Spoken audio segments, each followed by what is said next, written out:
ako at ano yan, native na papaya natin.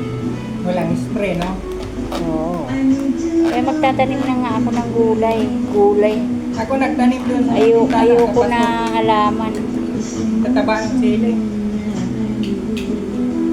Kakamate. Yun nga itatanim ko eh.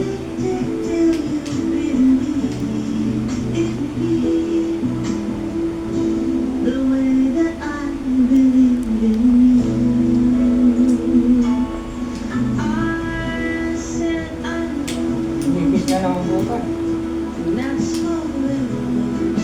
Bilis nung araw.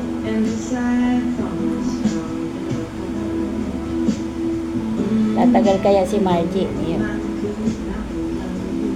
Iyo, tatagal kaya si Margie? Sabi ko sa kanya, "Oy Margie, hindi ka pwede umuwi. Kailangan makaisang Taon. Parang natulala si Margie eh. Ang laki ng tinanda eh. Ang hirap so. Yan, no? Mahal ang bahay pamasahe, no? Ano, kahit di siya umuwi, padala na lang yan. Kaya nga. 2 taon siya makakasurvive siya sa pag-aaral ng anak niya. Pero kung Sana yan. paano yung asawa niya? Yun lang.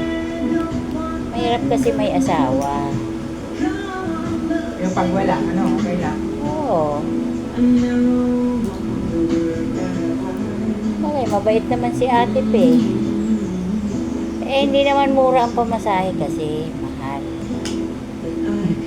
Mahal na ng pamasahe. Kaya namumula ang mata. Paano hindi nag-aircon, nag-ordinary? Bagay, malamig naman kasi. Eh, dapat nakasalamin ka. Eh, wala. Difference, no? Kaya nga, Diyos ko, magdamag ka bumiyahe. Sabi ko, matulog.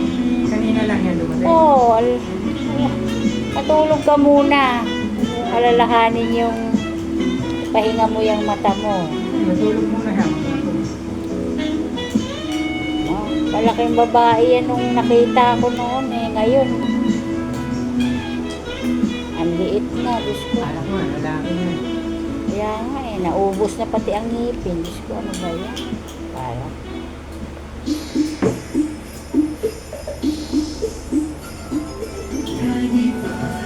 Kasi lagi yatang matitigas ang mga kinakain sa probinsya.